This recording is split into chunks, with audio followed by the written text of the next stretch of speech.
आप में से कितने दोस्त मस्जिद नबवी गए हुए हैं, ज़रा हाथ खड़ा करें जो गए हुए हैं। जज़ाकल्लाह। अब मैं जुमला कह रहा हूँ, आप समझेंगे, जो न समझे उन्हें बताना। जब बंदा बाबे बिलाल पे पहुंचता है, बाबे बिलाल तो आपने देखा होगा गेट नंबर 40, यानी बाबे जिब्राइल के साथ जो मस्जिद नबवी की नई तौसीया से बाबे बिलाल कहते हैं।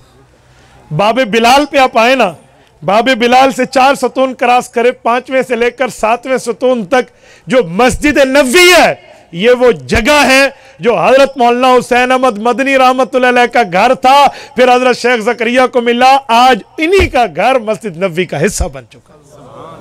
ये हजरत मदनी रहमतुल्लाह अलैह जहां दर्स देते थे, जहां रिहायश फरमाते थे, और इधर हजरत शेख ज़करिया रहमतुल्लाह अलैह रहते थे।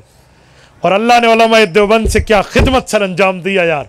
मैं एक बात मजीद कहता हूँ, ये जब मस्जिद नबवी की तोसी हो रही थी, उस वक्त शाह फहद ये मदीना तैयबा के गवर्नर थे, उस वक्त ये खादिम उल हरमैन नहीं थे। तो मस्जिद नबवी की तोसी के वक्त तवज्जो रखना, जो गए हैं वो समझेंगे। ये जो गेट नंबर 7 से हम दाखिल होते हैं, शारे बाबिस्सलाम से, बाबुस्सलाम की तरफ आने के लिए ये जो पहले गेट है, अभी सलाम के दरवाजे से पहले, ये जगह की तोसी शाफात की गवर्नरी के दौर में हुई है। ये मैं 1980 के लगभग की बात कर रहा हूं। तो जब तोसी हो रही थी आज से 40 साल पहले, जो पुराने गए हैं ना वो लोग जानते हैं कि मस्जिद नबवी जहां आज सलाम के लिए जाते हैं ना, इसके करीब जाकर गाड़ियां ठहरती थी, वहां सलाम होता था। अब तो कितनी दूर जाकर ठहरती हैं। तो ये तोसी जब हुई, जमीन बढ़ाई गई, तो एक मसला पेश हो गया। अल्लाह अकबर, एक अजीम मसला जो मैं बात कर रहा हूं ना, आपके DI खान की एक शख्सियत भी आंखों देखी इस बात की गवाह है। हजरत मौलाना कारी खलील अहमद सिराज दामत बरकातुहू, इनने आंखों से मंजर देखा है। आप उनसे पूछ लेना, मैं तो पढ़कर बात कर रहा हूं, आप इनसे सुन लेना।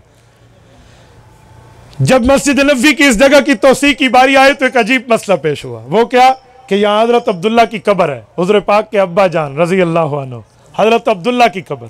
क्योंकि हजरत अब्दुल्ला मक्की हैं, लेकिन ससुराल आए हुए थे, हजरत अम्मा आमना मदनी है ना, तो इधर इनकी वफात हुई, यहाँ कब्र बनी। हुज़ूर पाक के दौर में से कहते थे उतैमा बनी नज्जार, तबक़ात इब्न साद जिल्द अव्वल सफ़ा 60 में इमाम इब्न साद अल मुतवफ़्फ़ा 230 हिजरी ने ये रिवायत इब्न अब्बास के वास्ते से लिखी है। उतैमा बनी नज्जार, यहाँ अल्लाह के रसूल के वालिद मोहतरम की कब्र है। और अम्मा आमिना रजी अल्लाह अन्हा अल्लाह के नबी को लेकर आई थी ना 6 साल की उम्र में अपने ननिहाल, तो अपने अब्बू की कब्र पे भी लाई थी, जिसकी वापसी पे अबवा में अम्मा आमना का इंतकाल हुआ। इस जगह जब कब्र आई तो अब कब्र मुबारक की कब्र कुशाई का फैसला हुआ कि हजरत अब्दुल्ला की कब्र को जन्नतुल बकी मुंतकिल किया जाए। तो जब कब्र मुबारक की कब्र कुशाई खोलने का वक्त आया ना, कौन खोले, किसकी हिम्मत, कौन आगे बढ़े?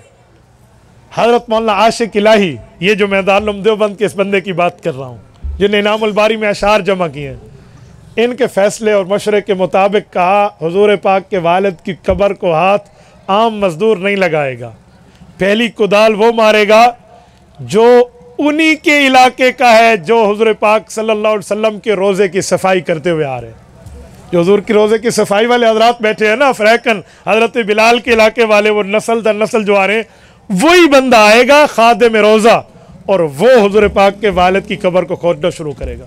वही हुआ। और 1400 साल गुजरने के बाद भी हुजूर पाक के वालिद मोहतरम की कब्र बिल्कुल सही सलामत और जिस्म सलामत था। 18 साल की उम्र में हजरत अब्दुल्ला का इंतकाल है। कहते हैं बाल जो थे ये पूरे लुम्मा जुम्मा और वफरा की हद तक थे, सबसे कानों से बड़े हुए और कंधों से ऊपर इतने इतने बाल थे, बाल तक खराब नहीं हुए। और जिस्म अक़दस को उठाया गया। इन उठाने वालों में हजरत मौलाना आशिक इलाही रहमतुल्लाह अलैह, हजरत मौलाना उबैदुल्लाह अनवर रहमतुल्लाह अलैह, हजरत मौलाना उबैदुल्लाह अनवर मौलाना अहमद लाहौरी रहमतुल्लाह अलैह के फर्जंद हैं, अपने बेटों समेत इनको उठाया, मौलाना अजमल और मौलाना राशिद समेत उठाया। इस पे हजरत शेख ज़करिया रहमतुल्लाह अलैह की शमूलियत, मौलाना आशिक इलाही बरनी की है। और सबसे पहले हाथ उठाने वाला वही रोज़े का खादिम है। ये उठाकर जन्नतुल बकी ले गए हैं। कारी साहब कहते हैं मैंने अपनी आंखों से मंजर देखा है, मैं वहीं था, किताबों में अवला था। ये बंदा है नहीं शायद इस बात का। ये भी अल्लाह पाक ने उलमाए देवबंद के हाथों ये तमाम काम कराए हैं। हदीस की खिदमत भी की है, सीरत की खिदमत भी की है, रसूलुल्लाह की ज़ात अक़दस के मामलात भी आगे बढ़ाए हैं। तो ये हमारे उलमाए देवबंद उलमाए हक़ की खिदमत हैं, जो अहदीस पर भी हैं और हुज़ूर पाक अलैहिस्सलातु वस्सलाम की ज़ात अक़दस पर भी हैं।